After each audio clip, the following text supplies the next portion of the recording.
in Africa. Very nice. It's actually cool. So it's just there's three of us. It's all pressure on you, Nat, to perform. Nice. Well, given that, I think we'll just truck into the slides. Okay.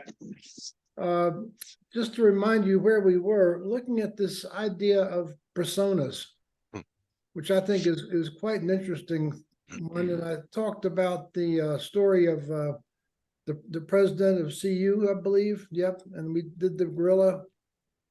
And we had not done, we'd done the masks. We did the, yep. And we did the leaders in masks. So that brought us to here. This is interesting because I've used this in other countries, and I thought at first it was a mainly US phenomenon, but other countries seem to resonate with this thing about traditional masculinity, stoicism, competitiveness, dominance, and aggression. This is the APA, American Psychological Association, on the whole harmful. And look at this, men commit 90% of homicides, 3.5 more times likely to die by suicide. And boys are far more likely to have attention deficit disorder than girls, with harsher punishments in school. And so this is a little video about this.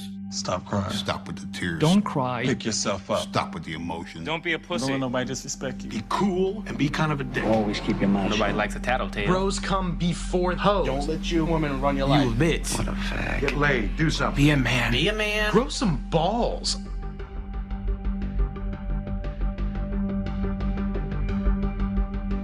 The three most destructive words that every man receives when he's a boy is when he's told to be a man. We've constructed an idea of masculinity in the United States that doesn't give young boys a way to feel secure in their masculinity, so we make them go prove it all the time. Within their peer group culture, each of them is posturing based on how the other boys are posturing, and what they end up missing is what they each really want, which is just that closeness.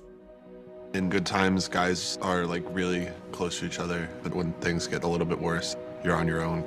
From middle school, I had 4 really close friends. Once I kind of went into high school, I struggle finding people I can talk to because I feel like I'm not supposed to get help. Our kids get up every morning.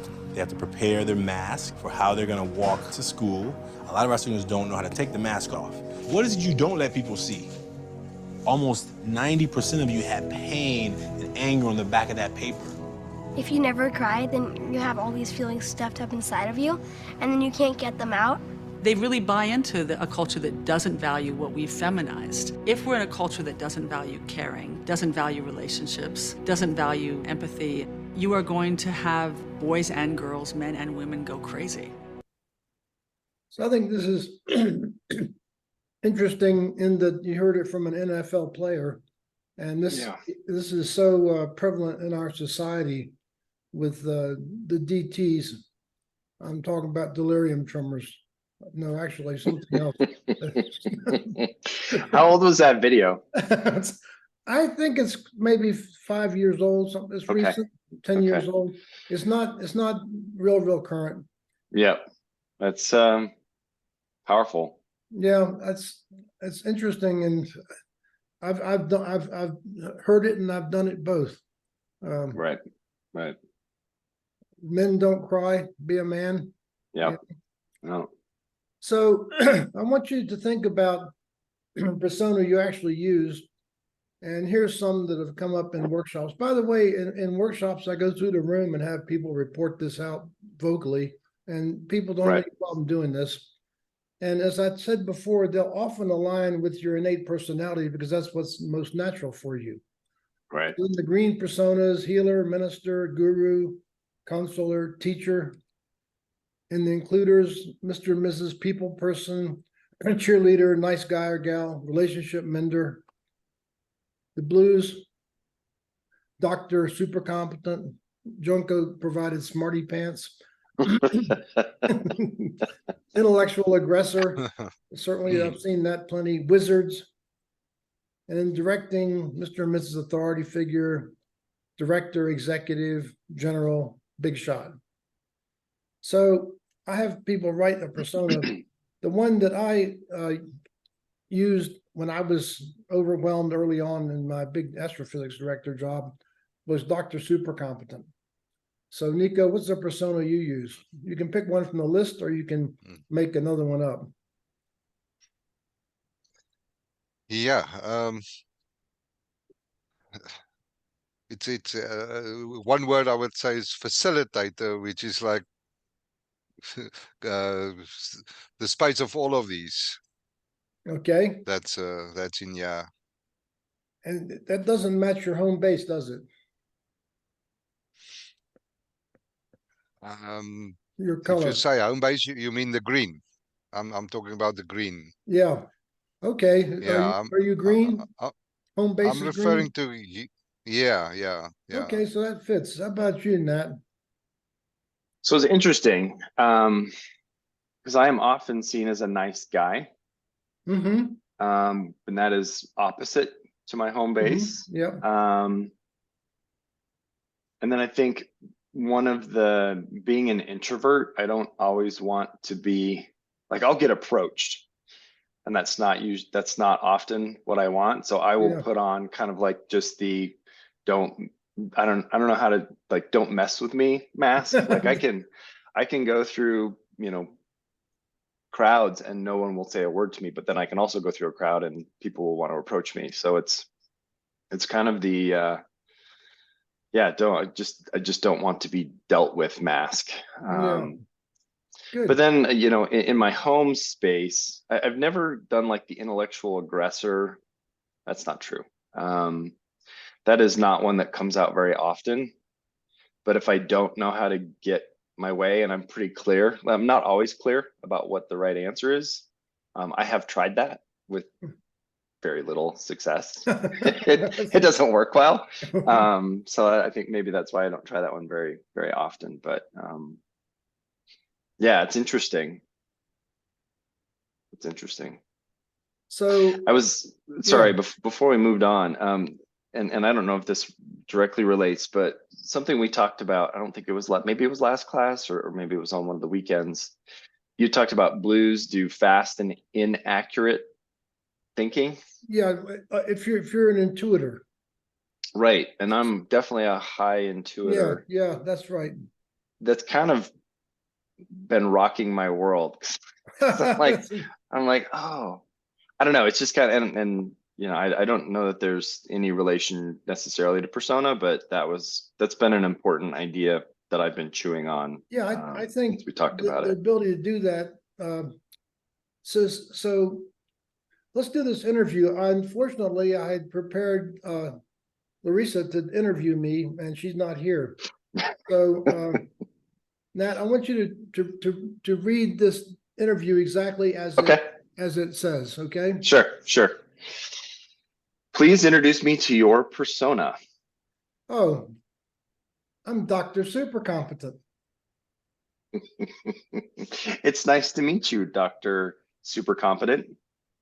How do others appear to you, Dr. Super Competent? Oh, that's the easy one. They appear stupid because I can't be super competent unless everybody else is stupid. What are you most proud of, Dr. Super Competent? I can do anything. There's no task too hard. Toss it over here. I've got it. Oh, you're going to like this next question then. What is your leadership weakness, Dr. Super Competent? A stupid question. Move on. Next question. What are the benefits of this role at work, Dr. Super Competent? I get to cover up my fear of that I'm not up to the job by appearing super powerful to everybody. Excellent. Drop your persona and go back to your authentic self. Oh my. Okay. Is that exhausting? Oh my. I just even acting it for purposes of an interview for a minute is exhausting. This is really hard to hold up. Can you see how this persona arose in childhood? Yeah, when I was about, I'm gonna say about 8 years old, I was sent to live with my maternal grandfather for a summer, and he had recently retired from his job, and he had immigrated from Germany and started as a janitor in a oil well supply company and became the CEO. And he was not particularly well educated, but he was very, very intellectually curious and used to ask me questions like, how does the body make heat? And we used to read, for example, the physician's desk reference book together and understand medicine and illnesses. So this was something that I could do quite well, and got me the love I needed from him. And I was probably almost unique in that regard. He wasn't a particularly outgoing person, difficult.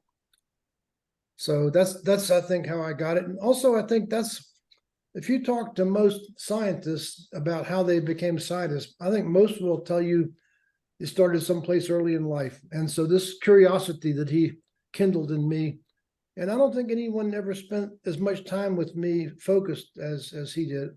Also, 8 years old, I was taught how to change a tire on a car, things like this. So, it was a very early maturing process for me. So that's how I think I got it. Yeah. Is there anything else you realize about yourself? And I'm really glad I don't have to use this stupid thing. It's by the way, the problem with, just to reiterate this, the problem with this was I was doing this unconsciously and sort of out of control. It was not a choice I made.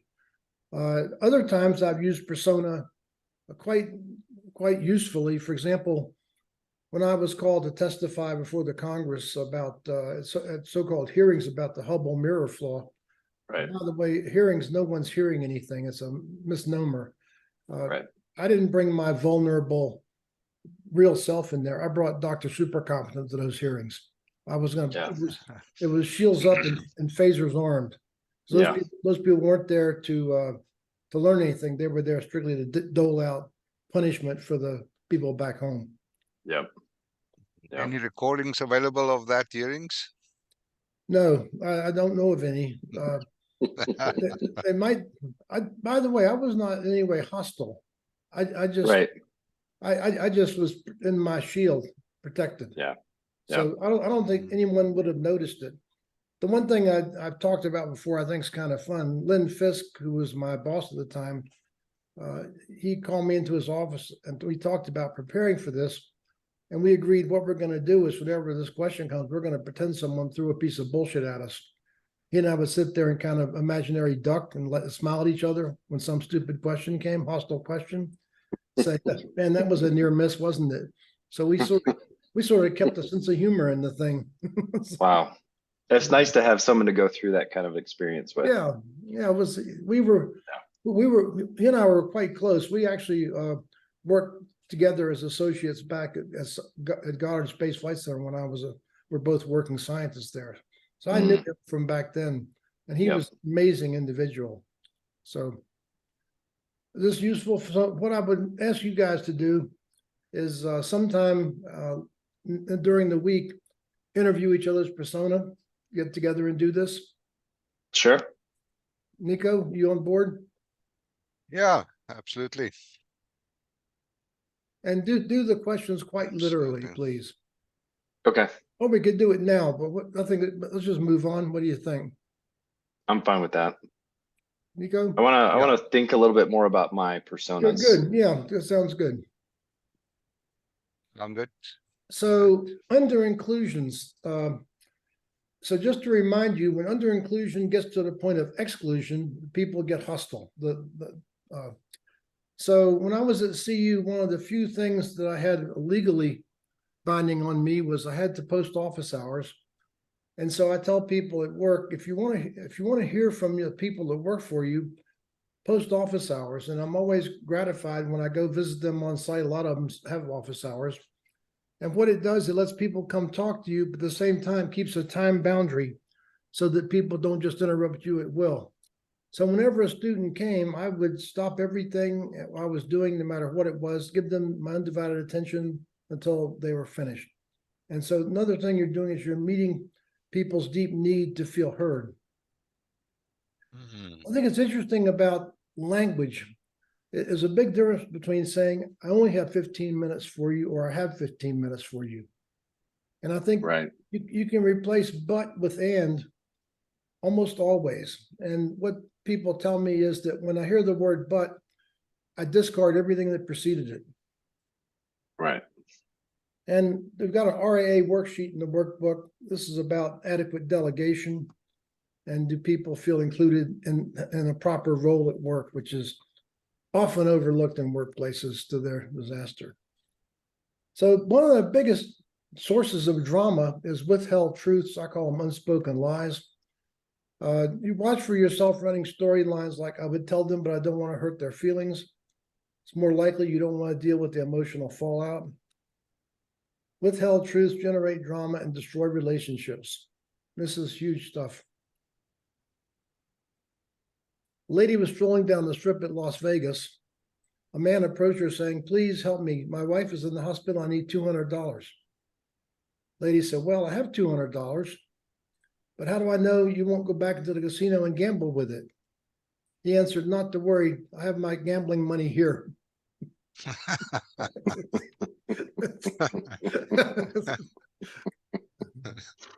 Sunday was a perfect day for golfing, and the preacher could not resist. He told his assistant he was too sick for church and drove to a golf course where nobody would recognize him. An angel watching the preacher was quite perturbed. She said, look at him. He should be punished for what he's doing. God agreed. The preacher teed up, swung at the ball, and it sailed through the air, landing in the cup 250 yards away. Angel was shocked. She turned to God and said, I thought you're going to punish him. God smiled. Think about it. Who can he tell? It's a good one.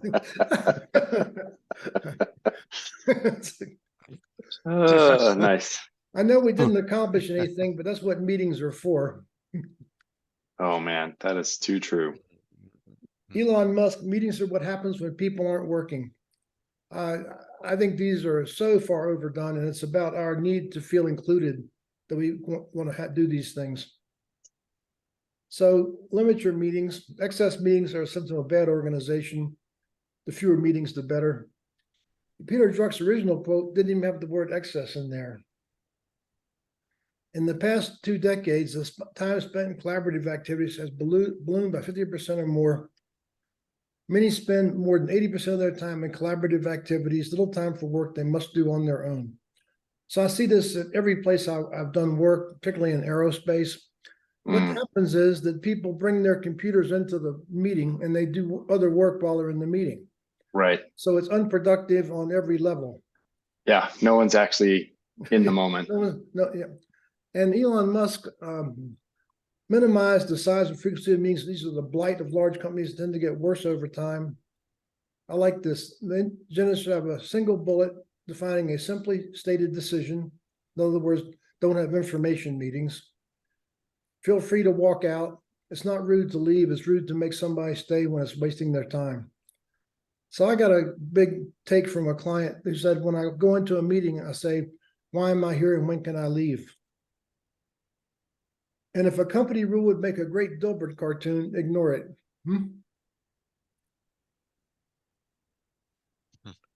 I was walking back from Miami and stopped to use the bathroom, coming back from Miami.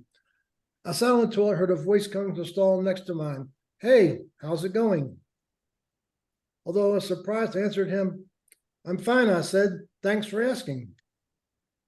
What are you doing? Asked the same voice. Although I was a bit taken aback by this brazenness, answered, I'm relieving myself. Then I heard the voice again. I have to call you back. Some idiot's answering all my questions.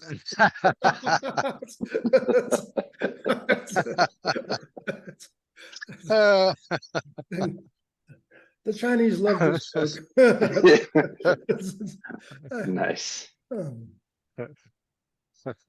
So back to my proposal team, I asked them any under inclusions, and they said, yeah, we have not been adequately briefing the management or the sponsors who ultimately make the decisions. We've been really just focusing on our day-to-day interfaces. This led them to make a tickler list, a list of people that they're going to talk to. And this is really important in marketing. Anytime you have, the message got to be consistent going out. And so you keep track of all the conversations, a log, what's said. Over inclusions, yeah, too many meetings. Very typical. So under inclusions, insufficient sharing of information, authority rewards others not feeling heard. Over inclusions, too many social activities, too many meetings, emails, phone calls. Mm. The core of The it all, emails. That's what's killing me right now. Like, too many emails.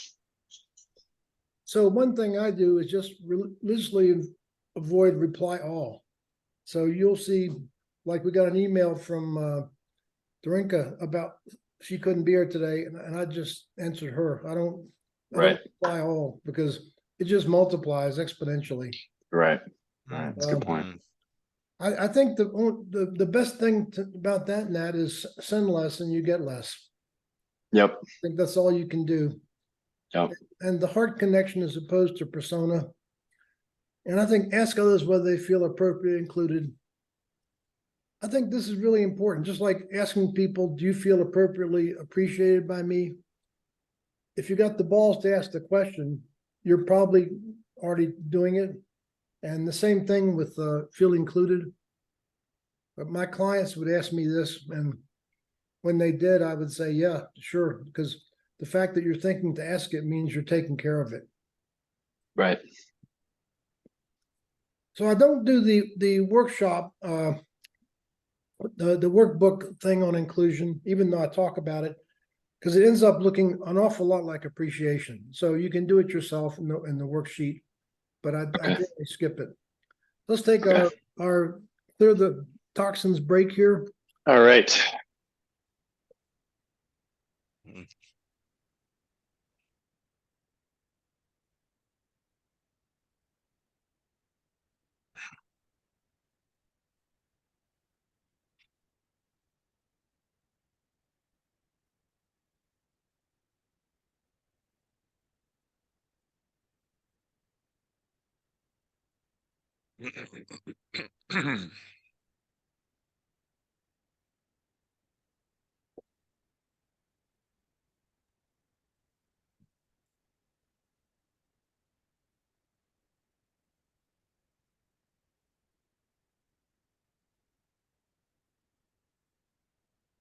Getting a little warm, I'm going to put on the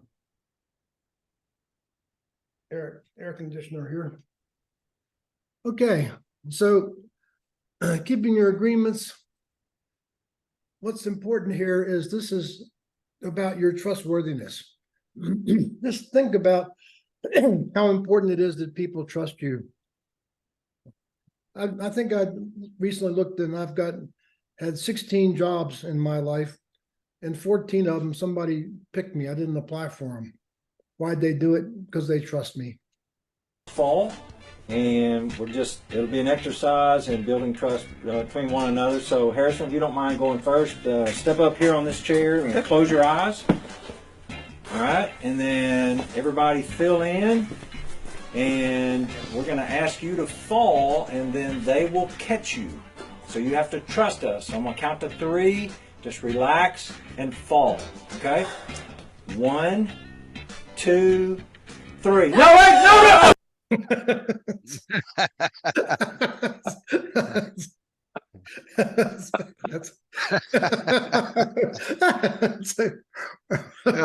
Did not see that coming.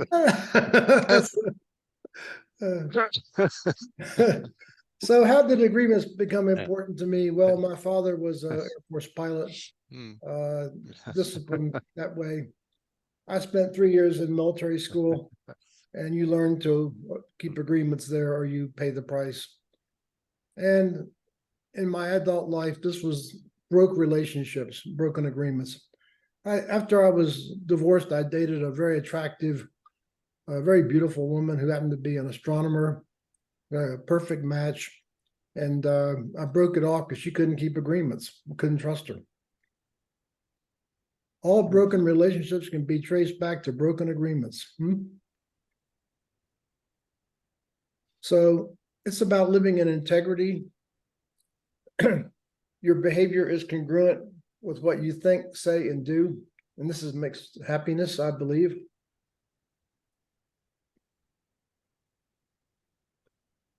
So what's going to happen is as you pay attention to this, you'll have a really important subtle shift. And you'll suddenly become much more aware of when you're keeping agreements. I'm sorry, I misspoke. You'll be much more aware of when you're entering agreements. And so what you'll notice is I'm entering an agreement, and the smart thing to do is renegotiate it before you break it. That's how you do this. You don't never break agreements, except you renegotiate so you don't break them. So our normal checklist is a dimension, a natural human need, yep, to feel safe, an emotional need. Can you see it? You bet. Measure it against a standard, yep. Learn it, yep. Personally rewarding, efficient work or productive relationships, and the online tool. By the way, the online tool is now operating in China. A friend of mine, his husband has coded it, and it should be available in English pretty soon. So, and I've encouraged, they've got a son going to school in San Francisco. I've said, if you can host it on a US-based website of some sort, that would be a big plus for American users. Yep. Rigorously keeping all your agreements as a social context of high trustworthiness and efficient work. Why efficient work? I want you to think about how potent it is if every time someone says they're going to do something, you can rest that they're going to do it, or they're going to renegotiate with you. It's just our company, broken agreements, people got removed. By the way, I was the only employee. I had like 20 independent contractors, and that had another benefit, enabled me to make very large IRA donations.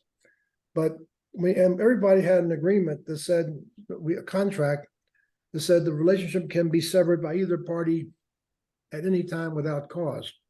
So I just said goodbye, and people just left. It was very nice that way. And think about the scope of your agreements. It affects your teammates, the management, customers, family. It's everywhere. So we're going to look at the costs of it's okay to come late to meetings mindset. You're going to do a self-inquiry. I'm going to show you the 5-step process to get back into integrity and to choose to focus on you changing you. Look at this. This is not a soft skills place, the Deming Center. Up to half of all daily business activities are compromised or wasted due to mistrust. Money down the drain. How about this? We tend to judge ourselves by our intentions, others by their actions. Your behaviors override your words. What you do speaks so loudly, I can't hear what you say. You can't talk your way out of something you behaved your way into. Stupid is as stupid does. Good way to put it. What's the cost of coming late to a meeting? Well, the first thing you do is you energize mad group and sad group emotions, lowering the quality of feelings of the meeting. Mad group might be irritated, annoyed, frustrated, jealous that you were able to get away with it and they didn't. Sad group, alienated, rejected, insulted. Energize negative storylines about your emotions. And they have power and almost surely are wrong. Anybody remember what percentage of time storylines about motivations are wrong? No. 95%. No. About your lack of respect for others, they are the judges of this, not you. Your lack of discipline wastes people's time. You create barriers to your input, reducing the worth of your contributions. You separate yourself from others, apparently deliberately. You draw attention away from the working subject toward perceived interpersonal affronts. Until we could manage time, we could manage nothing else. So we all break agreements. Lack of discipline, poor planning, unexpected events. You must process your broken agreements to move into the state of integrity. So let's say that 9 o'clock came and I wasn't online yet. And so you guys are waiting and you're wondering, and I come on at 9:05. So now I've got a broken agreement. So this is the process that I would use to try and get back in integrity with you. The first thing is I broke my agreement with you. I'd agreed to be here at 9 and I wasn't. This is the hardest part.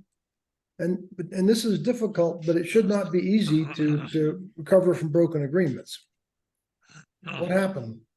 Well, I was planning to be in plenty of time. I went down, took the trash cans down, got into a conversation with my next door neighbor, and just didn't notice time had passed.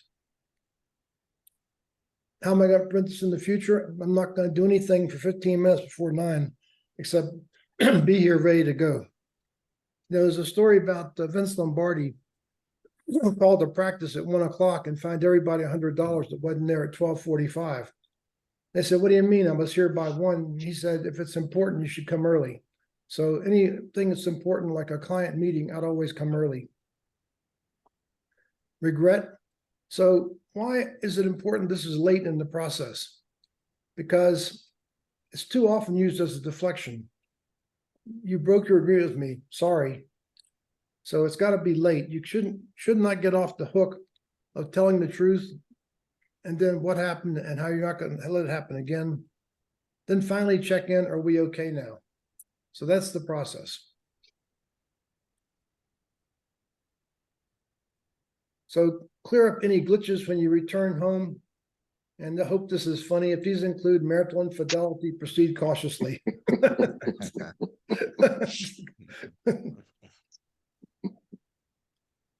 So I'm going to ask you to go do this in your workbooks offline. And workshop agreements. So what I do in a normal workshop, you may remember that we made agreements when we started, about 6 or 8 of them. Everybody signed them. I keep these on the wall throughout the whole workshop. Now I go up and point to them and say, how'd you do with your workshop agreements? Work agreements, family agreements, self going forward. Which do you think people have most trouble keeping? Maybe self. Yeah, I also wanted to say self. Yeah, promises That's where it to starts. exercise, lose weight, whatever. And the one they next most often break? It's probably family. Family, right? So what's Yeah. interesting is if I ask you what's more important, work or family, I think almost everybody will say family. But so why, this is an integrity glitch. If that's most important.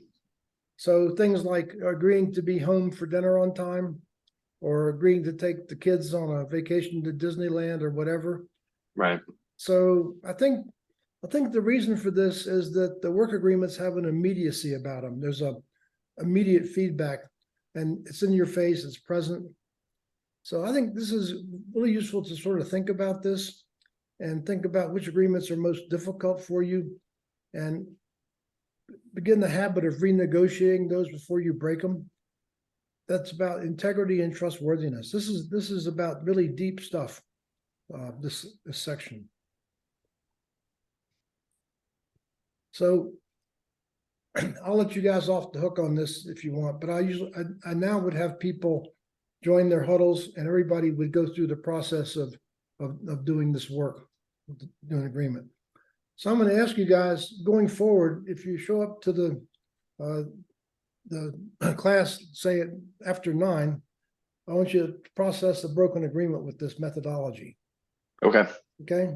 Nico, good? Sure. And we might remind others to do it.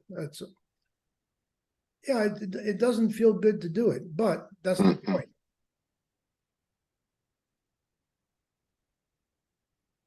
So broken agreements, I asked my proposal team, you got any broken agreements? They said, nope. I said, oh, that's good to hear. So you delivered every work product when you said and the way you said? No, we didn't do that. So now go get a team together and decide. This No, I just wish to get you for a workshop to South Africa, as we spoke about it for years. Yeah, You know, this is like they say it's a culture thing, yeah, I but know it. That's what they say.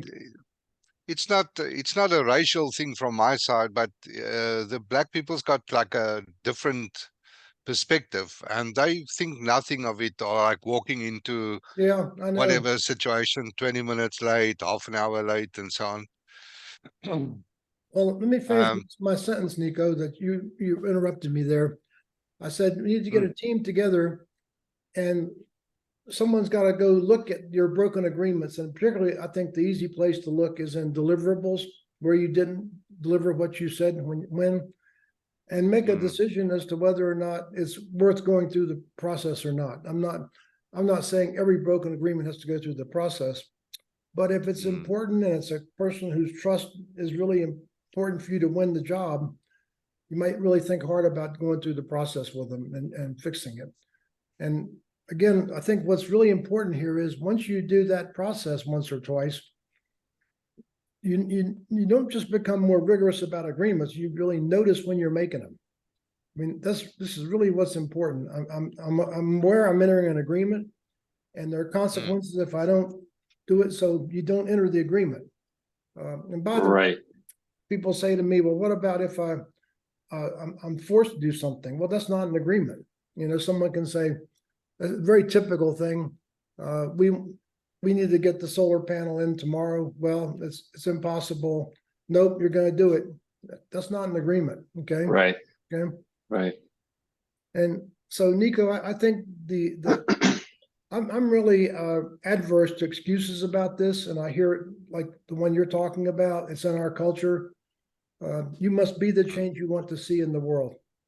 And Frank's black girlfriend shows up hours late all the time, and he tolerates it. I wouldn't. That's not me. Junko and I rigorously keep agreements. If I say I'm going to do something, we do it, and it's just a good place to live. So go ahead and open for comments, guys. The couple thoughts come to mind. I mean, certainly in the workspace, you see people who aren't great managers think that by setting, deadlines or goals, it seems even more prevalent now than maybe it ever has been, particularly in certain spaces. No wonder, right, that we don't actually succeed or have companies that are doing. I saw this at NASA all the time, and here's the thing. The typical thing would be the shuttle's going to launch your payload in June, and I know it's bullshit. And so, right, and so, since I don't believe them, I don't prepare for June, and everything goes askance. And sometimes you may have to even lie and say you're ready for the June launch when you're not. All this stuff flows from it. So I think the really important. When we built this house, I intentionally used high stress deadlines on things. Right. But it works as long as they're believable. In other words, if I said we're working towards moving in, we worked for a long time toward a Thanksgiving move in. Right. And we didn't tolerate any work that wasn't going to support that, but I knew it's probably going to be a month later. As long as, and we kept the pressure on and it worked. And sure enough, we had things come up. Right. The inspections didn't get scheduled on time or whatever. I knew we're not going to make Thanksgiving, but Tom and I both agreed we're going to keep all the vendors on that schedule. Yeah.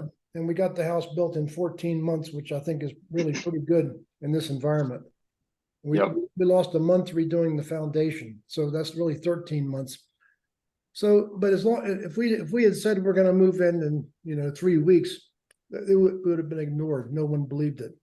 Yep. So I think stress schedules are okay if the people that matter all know that's what they are. But we're asking people to hold to it anyway. So right, but they have buy-in, right? Yep, they're buying in. Those people were buying it, and it was doable. Yeah. What the problem I was trying to work, excuse me, You're the fine. problem I was trying to work is to stay in their queue because I knew they had more work than they could do. So, Right. So it was credible, and also I appealed to their sense of, I guess, humanity, that we're moved 5 times and don't want to Right. move. So we moved into a hotel to keep the schedule pressure on. So Yep. the fact that we're living in a hotel, Right. I didn't tell them insurance company's paying for it. But I used the fact we're in a hotel now, you know, we're counting on you guys. Yep. And I could have gotten another month in the rental house, but we all felt, Junko and I felt, first, we're tired of the rental house, and the Residence Inn is actually pretty comfortable. Right. And we thought it's time to start moving stuff, we moved all of our stuff into the garage when we didn't have an occupancy permit yet, and I got permission from the county to do that. So all these things were helping put soft pressure on the vendors to get stuff done. Right. And So full disclosure there, that's all.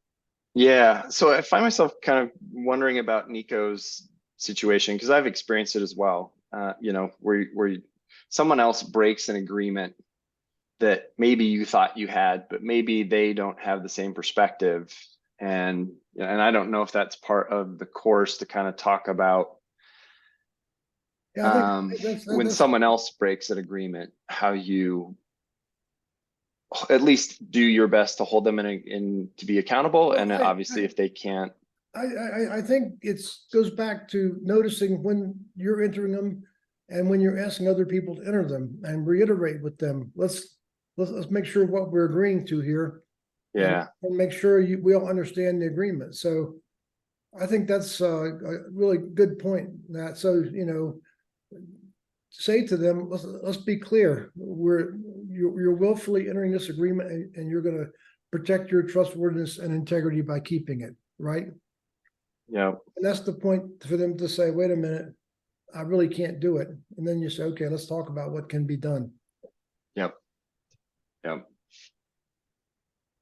You know, there's a big piece of awareness around this, right? I mean, this is maybe awareness is maybe the most important element in this section.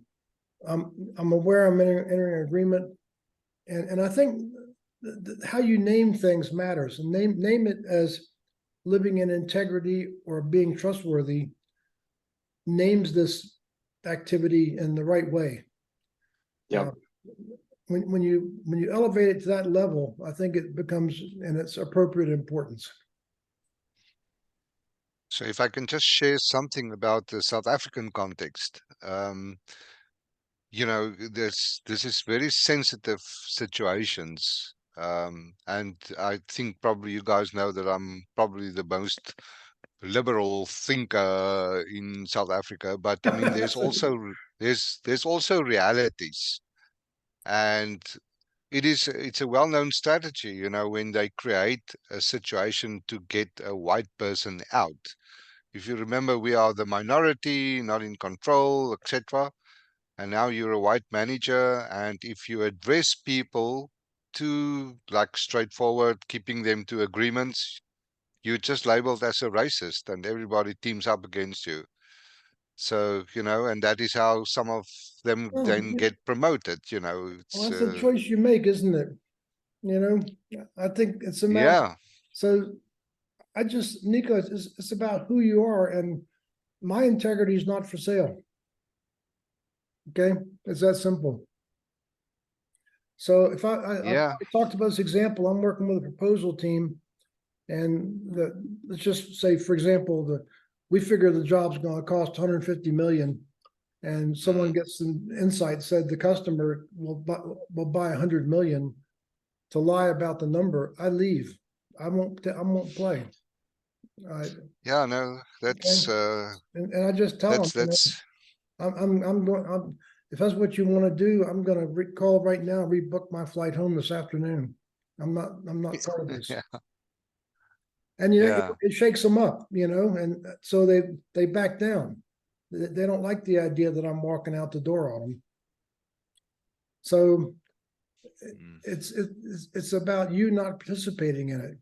So get your mind off of other people and onto you. I think just be your own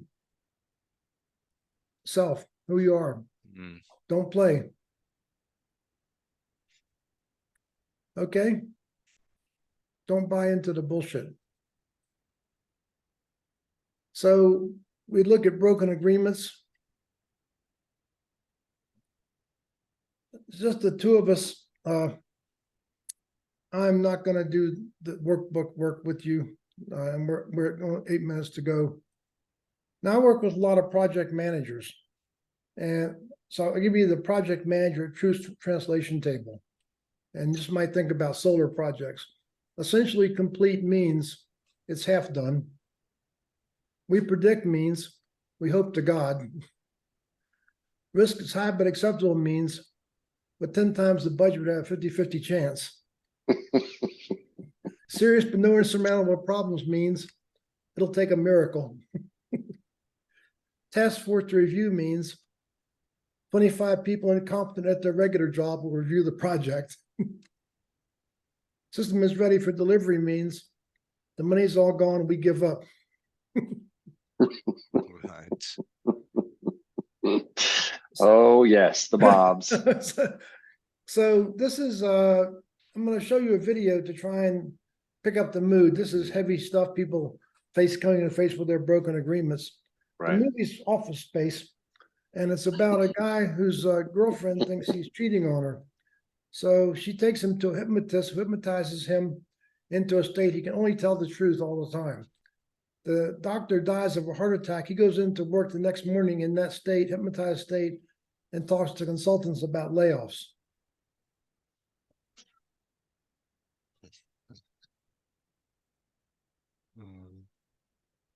Oh, there you are. We were just talking about you. You must be Peter Gibbons. Terrific. I'm Bob Slidell. This is my associate, Bob Porter. Oh, hi, Bob. Bob? Why don't you go ahead and grab a seat and join us for a minute or two. You see, what we're actually trying to do here is we're trying to get a feel for how people spend their day at work. So, if you would you walk us through a typical day for you? Yeah. Great. Well, I generally come in at least 15 minutes late. I use the side door. That way Lumberg can't see me. And after that, I just sort of space out for about an hour. Till I'm finished. Space out? Yeah, I just stare at my desk. But it looks like I'm working. I do that for probably another hour after lunch, too. I'd say in a given week, I probably only do about 15 minutes of real, actual work.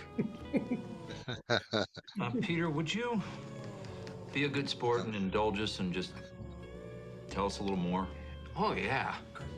Let me tell you something about TPS reports. The thing is, Bob, it's not that I'm lazy.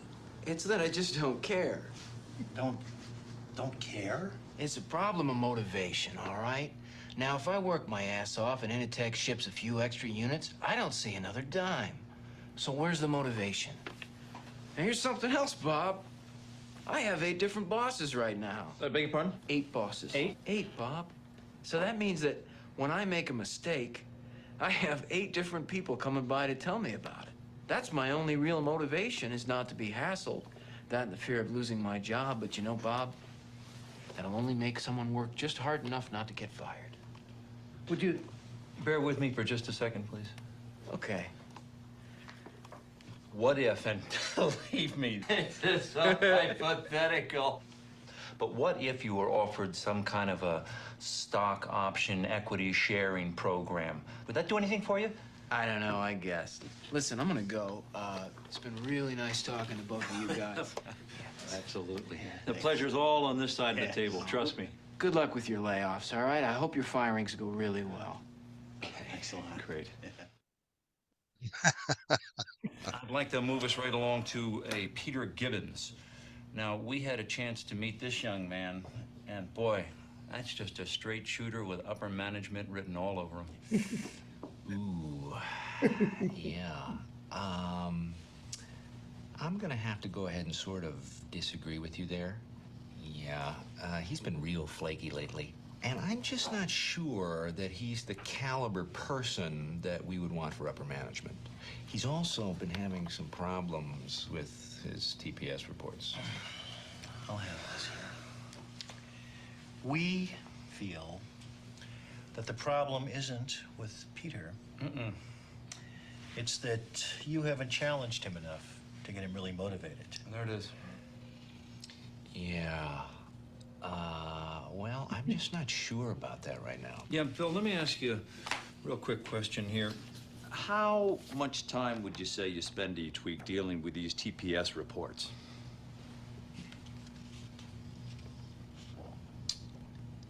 Yeah.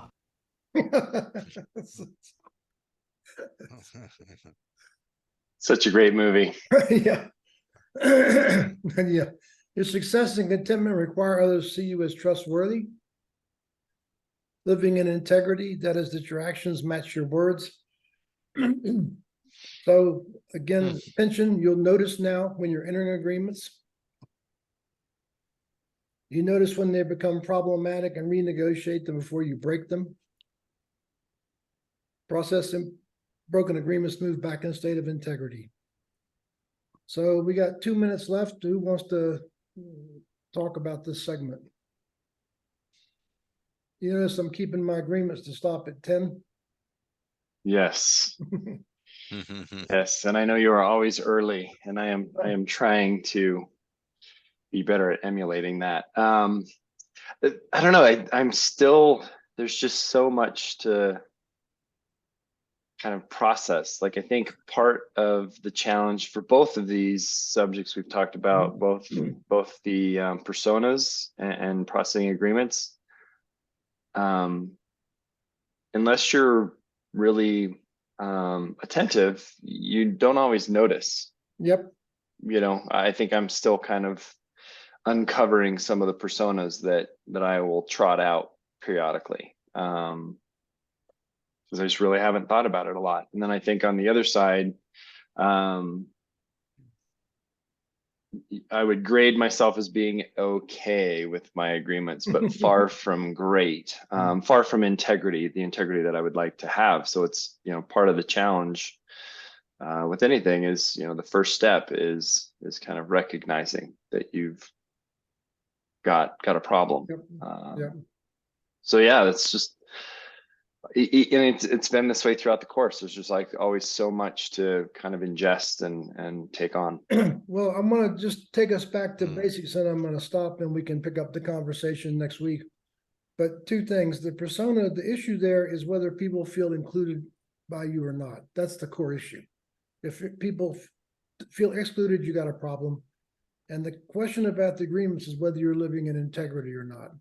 Because if you're not, you look fuzzy walking down the street. So that's always go back to what's the underpinning piece. Thank you both. 10 o'clock. I'll see you next week.